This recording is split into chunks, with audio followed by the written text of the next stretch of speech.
Étudions ensemble la parole de Dieu avec le sermon intitulé « Ne crains rien, car je suis avec toi ». Pour que l'étonnante œuvre de la puissance de Dieu ait lieu, nous avons besoin de la foi par-dessus tout. La puissance, l'autorité et les promesses du Saint-Esprit de Dieu ne peuvent pas s'accomplir sans la foi. C'est pourquoi Dieu dit à tous ses enfants bien-aimés, « Ne crains rien, je suis avec toi, prends courage ». Dieu donne ses paroles en toutes circonstances. Au milieu de l'incrédulité, de l'indécision, de l'hésitation et du manque de courage, l'œuvre de Dieu ne peut pas du tout avoir lieu. Confirmons cela par les prophéties de la Bible. N'ayez jamais peur. D'un point de vue prophétique, l'un des plus grands ennemis de cette époque est la peur, et elle se cache en chacun de nous. Nous devons vaincre cet ennemi. Lorsque Dieu a choisi les guerriers de Gédéon, Dieu a d'abord laissé ceux qui étaient craintifs et qui avaient peur s'en retourner chez eux. Sur les 32 000 hommes, seuls 10 000 sont restés. Les 22 000 autres s'en sont retournés chez eux. Alors, quel genre d'état d'esprit les 22 000 hommes avaient-ils lorsqu'ils sont allés à la bataille? Ils avaient peur et s'inquiétaient davantage de ce que les autres penseraient d'eux. Mes voisins, Charles et Damien, se joignent à la bataille. Si je suis le seul à ne pas adhérer, ne serais-je pas critiqué et ridiculisé dans le quartier? En pensant de cette manière, ils suivaient simplement les autres sans avoir aucun but.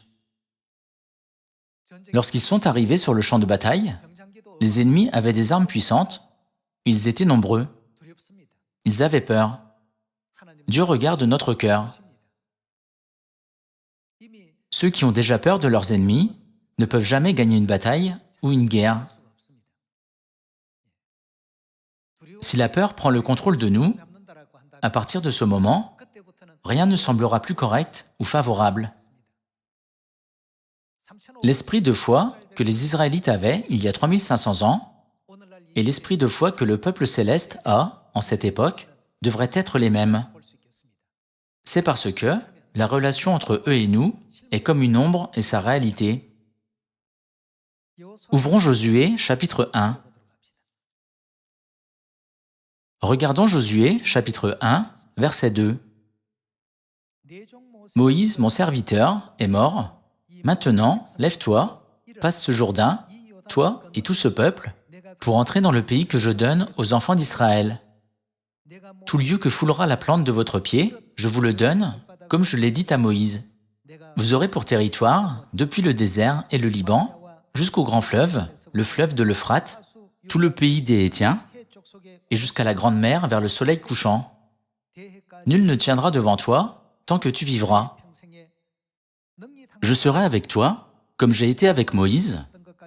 Je ne te délaisserai point, je ne t'abandonnerai point. Fortifie-toi et prends courage. »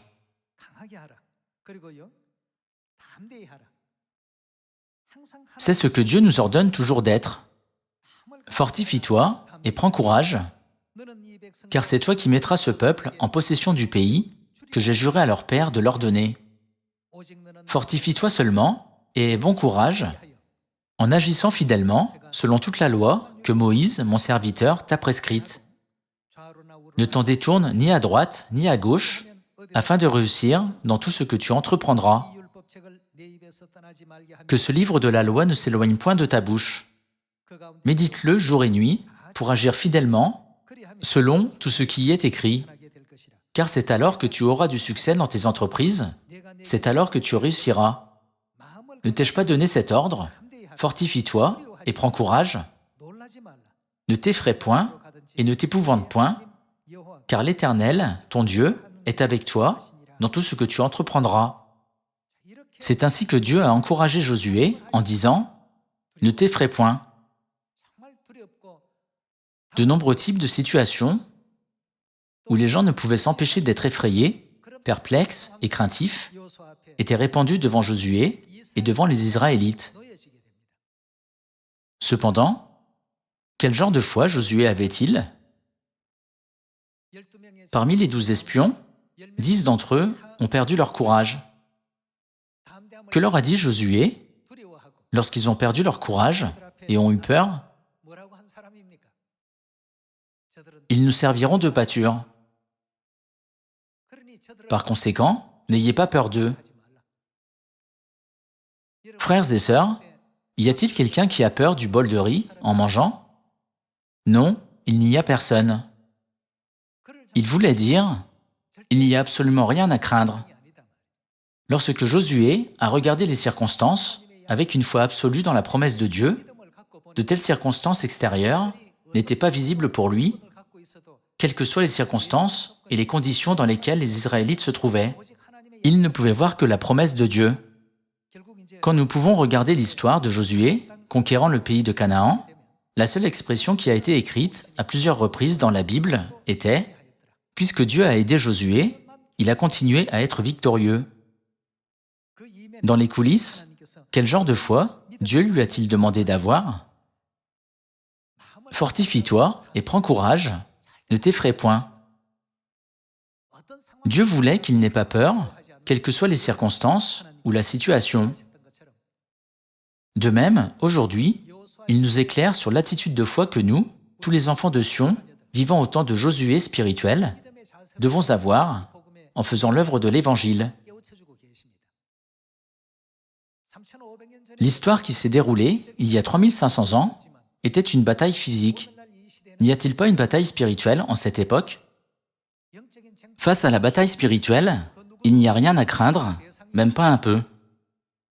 Tout comme l'armée de Josué était victorieuse, Dieu a déjà permis à tous d'être victorieux quand nous prêchons l'Évangile dans la Samarie et jusqu'aux extrémités de la terre, en obéissant à la volonté de Dieu en tout.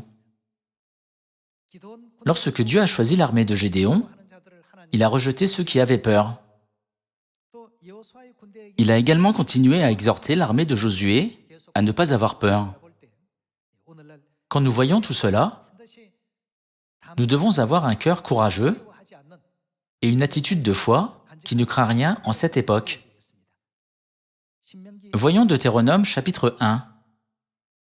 Regardons Deutéronome chapitre 1, verset 19. Chapitre 1, verset 19, il est écrit « Nous partîmes d'Horeb et nous parcourûmes en entier ce grand et affreux désert que vous avez vu. Nous prîmes le chemin de la montagne des Amoréens, comme l'Éternel, notre Dieu, nous l'avait ordonné, et nous arrivâmes à Kadès Barnéa. » Kadès Barnéa est la région à la frontière du pays de Canaan. Ils en sont venus au point où ils ont pu entrer dans le pays de Canaan. Continuons avec le verset 20. « Je vous dis, vous êtes arrivés à la montagne des Amoréens, que l'Éternel, notre Dieu, nous donne. Vois, l'Éternel, ton Dieu, met le pays devant toi. Monte, prends-en possession, comme te l'a dit l'Éternel, le Dieu de tes pères. Maintenant, montons et prenons possession du pays, puisque Dieu nous a promis ce pays. » Avec cette expression, Moïse a encouragé les Israélites. « Ne crains point et ne t'effraie point. » Verset 22. « Vous vous approchâtes tous de moi et vous dites, envoyons des hommes devant nous pour explorer le pays et pour nous faire un rapport sur le chemin par lequel nous y monterons et sur les villes où nous arriverons. Cet avis me parut bon et je pris 12 hommes parmi vous, un homme par tribu. Ils partirent, traversèrent la montagne et arrivèrent jusqu'à la vallée d'Eshcol, qu'ils explorèrent. Ils prirent dans leurs mains des fruits du pays et nous les présentèrent. Ils nous firent un rapport et dirent « C'est un bon pays que l'Éternel, notre Dieu, nous donne. » Mais, que firent-ils? Vous ne voulûtes point y monter. C'était le pays que Dieu avait promis aux Israélites. Cependant, dans Nombre chapitre 14, tous les espions ont fait un mauvais rapport sur le pays, à l'exception de Josué et de Caleb. Que serait-il arrivé s'ils étaient entrés tout de suite dans le pays de Canaan, depuis le pays de Kadès Barnéa? Peut-être qu'il aurait pu y avoir une guerre. Il aurait pu y avoir de l'agitation. Cependant, c'était l'endroit que Dieu leur avait fixé. Si Dieu avait fixé un endroit pour les Israélites, cet endroit ne serait-il pas le meilleur pour les Israélites? Frères et sœurs, qui a fait toutes ces promesses? Ces promesses n'ont pas été faites par les chefs d'une certaine tribu. Dieu les a faites. C'est pourquoi nous aussi, en cette époque, devons absolument croire à ce que Dieu nous a promis. Bien sûr, il est bon d'aborder les choses avec prudence. Cependant, si c'est quelque chose que Dieu a fixé, nous devons avoir la foi et aller de l'avant sans crainte. C'est le secret pour travailler pour l'Évangile de la manière la plus sage et la plus intelligente. À cause de la crainte, 600 000 hommes sont morts dans le désert. La crainte est devenue le facteur essentiel qui a fait errer les Israélites dans le désert pendant 40 ans. C'est ce cœur de crainte qui les a fait mourir. Pour cette raison, nous devons rejeter toutes nos craintes dans notre situation spirituelle en cette époque. Voyons la scène où Dieu nous enseigne cela. Ouvrons Nombre, chapitre 14. Chapitre 14, verset 1, il est écrit « Toute l'assemblée éleva la voix et poussa des cris, et le peuple pleura pendant la nuit. Tous les enfants d'Israël murmurèrent contre Moïse et Aaron, et toute l'assemblée leur dit « Que nous sommes-nous morts dans le pays d'Égypte, ou que nous sommes-nous morts dans ce désert ?» Ceux qui se plaignent tout le temps sont ceux qui ont toujours peur et qui n'ont pas de courage. Nous devons réfléchir sur nous-mêmes aujourd'hui. Est-ce que je me plains souvent en vivant ma vie de foi? Ou est-ce que je crois en la promesse de Dieu et mène toute l'œuvre de l'Évangile avec courage? Continuons avec le verset 3. Pourquoi l'Éternel nous fait-il aller dans ce pays où nous tomberons par l'épée, où nos femmes et nos petits-enfants deviendront une proie? Ne vaut-il pas mieux pour nous retourner en Égypte? Et ils se dirent l'un à l'autre, nommons un chef et retournons en Égypte. Moïse et Aaron tombèrent sur leur visage, en présence de toute l'assemblée réunie des enfants d'Israël. Et parmi ceux qui avaient exploré le pays, Josué, fils de Nun, et Caleb, fils de Jéphuné, déchirèrent leurs vêtements et parlèrent ainsi à toute l'assemblée des enfants d'Israël. Le pays que nous avons parcouru, pour l'explorer, est un pays très bon, excellent. Si l'Éternel nous est favorable, il nous mènera dans ce pays et nous le donnera. C'est un pays où coule le lait et le miel. Seulement, ne soyez point rebelles contre l'Éternel et ne craignez point les gens de ce pays, car ils nous serviront de pâture. Ils n'ont plus d'ombrage pour les couvrir. L'Éternel est avec nous, ne les craignez point. Toute l'assemblée parlait de les lapider lorsque la gloire de l'Éternel apparut sur la tente d'assignation devant tous les enfants d'Israël. Dans ces versets, Dieu a fait la distinction entre ceux qui entreraient dans le pays de Canaan et ceux qui n'y entreraient pas. Dieu a permis à ceux qui avaient le courage d'entrer dans le pays de Canaan, mais il a exclu ceux qui étaient craintifs. D'un point de vue spirituel, entrer dans le pays de Canaan signifie entrer dans le royaume des cieux. Nous vivons à l'époque où le royaume de Dieu est très proche. Alors, quel genre d'attitude de foi devons-nous avoir en cette époque?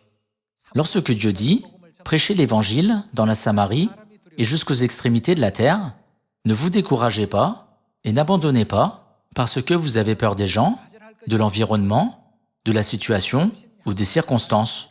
Au contraire, si nous obéissons à la parole de la promesse de Dieu, son œuvre aura lieu. » Dans Nombre, chapitre 14, Josué et Caleb ont encouragé les Israélites, mais les 10 autres espions n'ont donné que des paroles désespérées.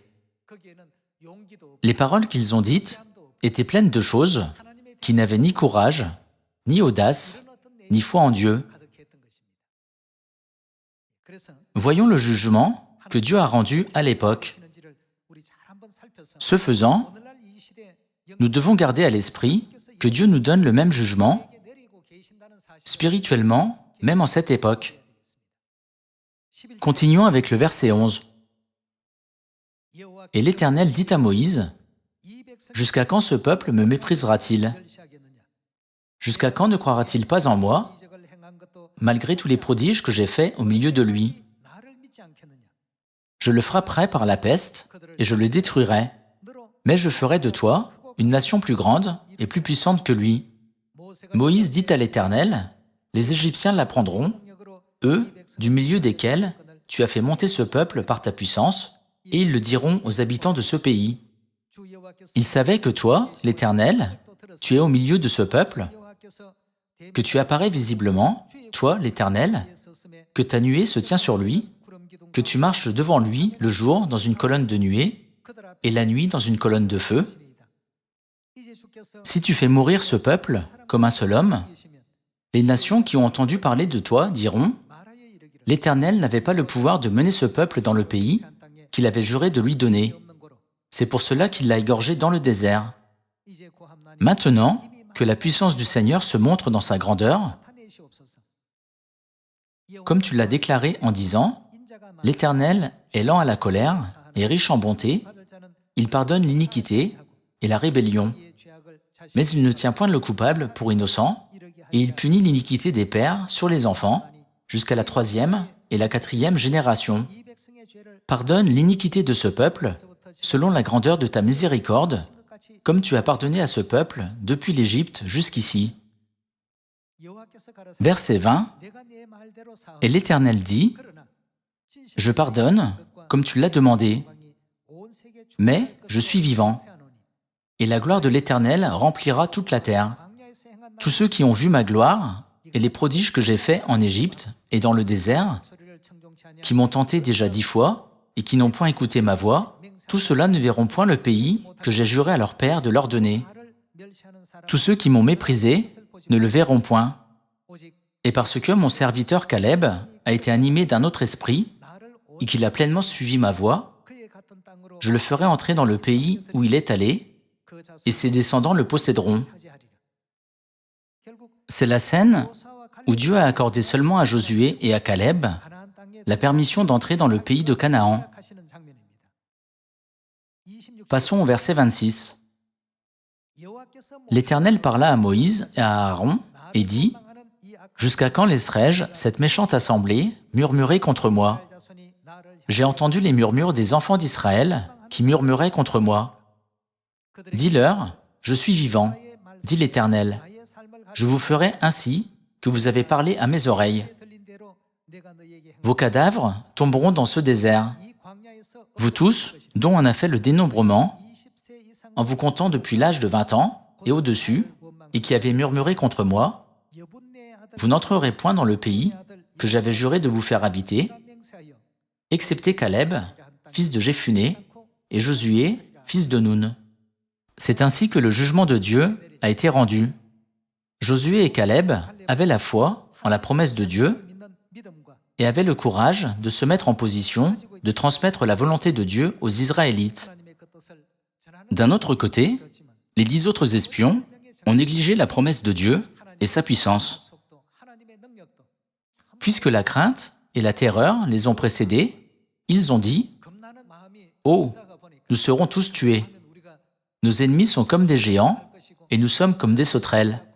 Bien que nous puissions essayer de nous battre contre eux, il est évident que nous serons vaincus. » Les 10 espions ont abandonné la promesse de Dieu qui leur donnerait le pays et ont plutôt répandu leurs propres pensées au peuple.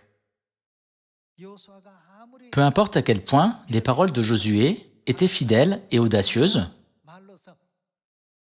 les gens ne l'ont pas écouté. Lorsqu'ils étaient à la frontière de Canaan, ils ont été confrontés à ce genre de situation. Tout a commencé à partir du moment où les espions ont été envoyés explorer le pays. Lorsque nous revenons sur ce qui s'est produit dans le passé, gravons dans notre cœur quelles graves conséquences peuvent avoir lieu quand nous sommes au milieu de la crainte et de la peur, où il n'y a pas de foi. Sauver les âmes et prêcher signifie combattre dans une bataille spirituelle, n'est-ce pas? C'est une bataille spirituelle où le diable essaie de tuer et où nous essayons de sauver même une âme de plus. Si nous avons peur, nous ne serons jamais victorieux. Aujourd'hui, nous avons confirmé que notre foi absolue en Dieu est la force motrice qui nous conduit à la victoire. Voyons le verset 32. Vos cadavres, à vous, tomberont dans le désert, et vos enfants seront nomades. Combien d'années? 40 années dans le désert, et porteront la peine de vos infidélités, jusqu'à ce que vos cadavres soient tous tombés dans le désert. C'était le résultat d'avoir peur et de ne pas avoir de courage. Ils ont erré dans le désert pendant 40 ans, et finalement, ils se sont trouvés dans une situation très malheureuse où ils ont été détruits dans le désert. Lorsque Dieu dit « Prenez courage », il ne nous dit pas simplement de prendre courage sans raison. Dieu menait toute l'œuvre qui a finalement permis aux Israélites de détruire tous les gens comme des géants qu'ils craignaient. Peu importe ce qui se passe devant toi, ne crains rien, ne t'effraie point, je suis avec toi. Frères et sœurs, cela est absolument nécessaire pour notre foi. Devrais-je sauver cette âme ou non? Si vous n'hésitez pas, mais que vous prenez courage, Dieu orchestre tous les résultats à partir de ce moment. Josué et son armée ont été victorieux, non pas parce que l'armée était exceptionnelle. Même si leur ennemi a essayé de vaincre l'armée de Josué en rassemblant des alliés comme le sable sur le bord de la mer, Dieu les a tous vaincus. Il y avait une succession de victoires chaque fois que l'armée de Josué allait à la bataille. Pour quelle raison? C'est parce que Dieu avait déjà prédestiné tous leurs ennemis à être vaincus. Voyons Josué, chapitre 10, verset 6. Chapitre 10, verset 6, il est écrit « Les gens de Gabaon envoyèrent dire à Josué, au camp de Gilgal, « N'abandonne pas tes serviteurs, monte vers nous en hâte, délivre-nous, donne-nous du secours, car tous les rois des Amoréens qui habitent la montagne se sont réunis contre nous. » Josué monta de Gilgal, lui et tous les gens de guerre avec lui, et tous les vaillants hommes. L'Éternel dit à Josué, que ne doit-il pas faire? Quelles que soient les circonstances qui se déroulent devant toi, ne regarde pas seulement les phénomènes physiques visibles à l'œil nu. Ne les crains point, car je les livre entre tes mains, et aucun d'eux ne tiendra devant toi. Dieu dit sans cesse à Josué de ne rien craindre en disant « Je suis avec toi, ne crains rien ». Une fois que vous avez le cœur d'avoir peur de la situation spirituelle, l'œuvre de sauver les âmes échoue ce jour-là. Nous devons croire en la promesse que Dieu sera avec nous et qu'il ouvrira le chemin pour la prédication de l'Évangile. Qui nous a ordonné de faire des disciples? Dieu nous a dit de faire des disciples, alors nous allons faire des disciples. Par conséquent, il n'y a pas lieu d'avoir peur, n'est-ce pas? Continuons avec le verset 12.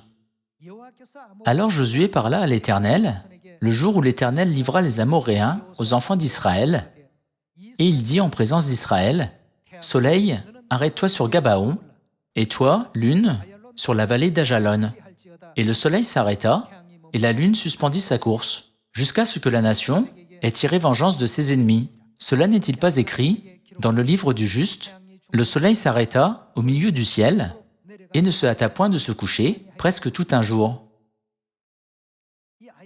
Dans la bataille contre les Amoréens, dans la vallée d'Ajalon, Dieu a arrêté le soleil pour qu'il ne se hâte point de se coucher presque tout un jour.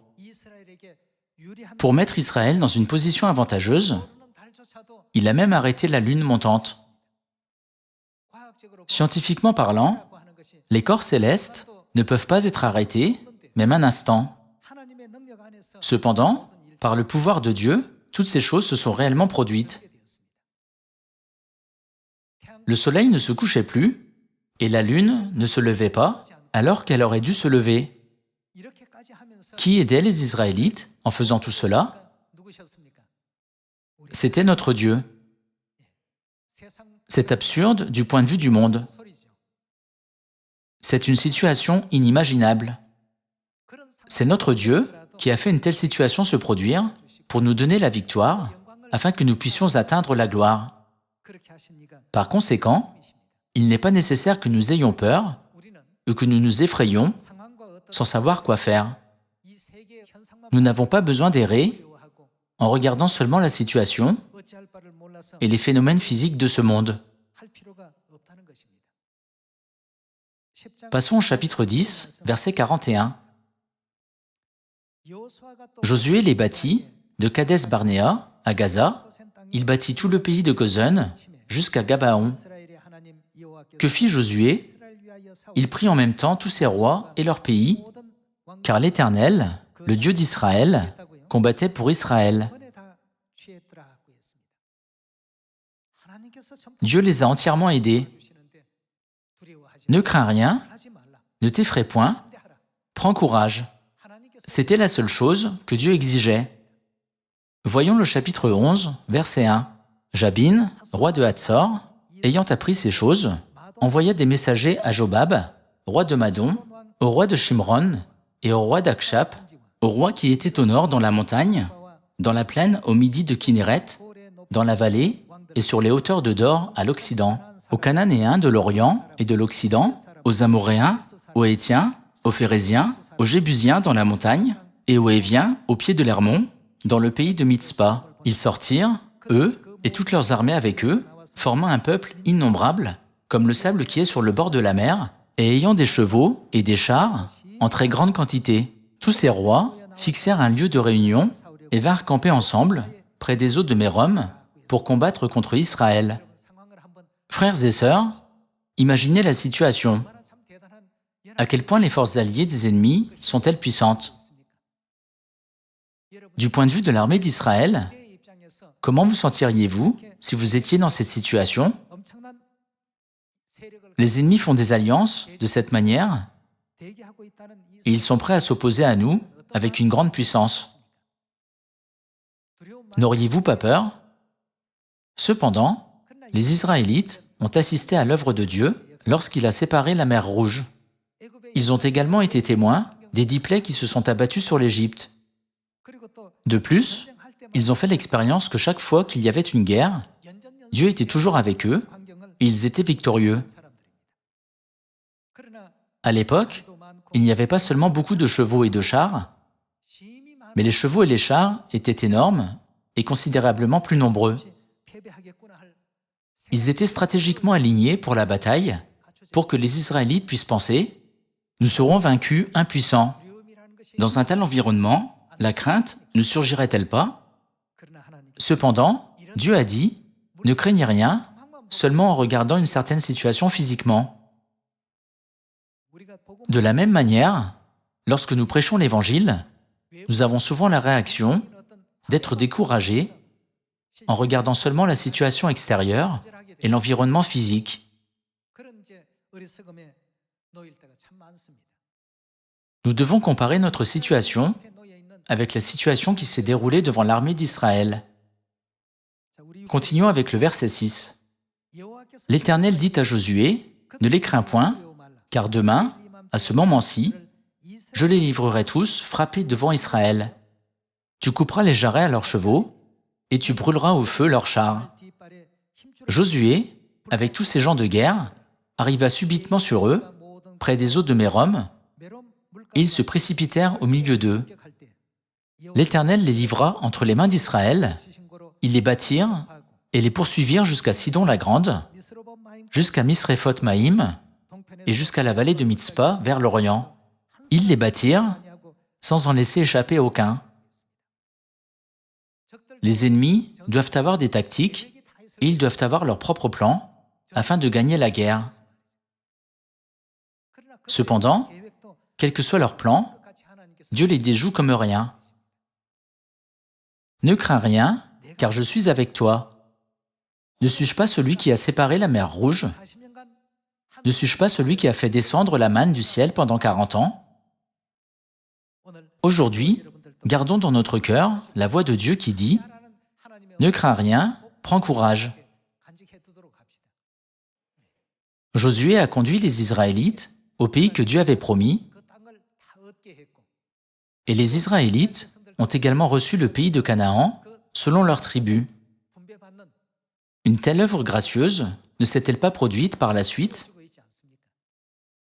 Nous aussi, nous retournerons bientôt dans notre maison éternelle, le royaume des cieux.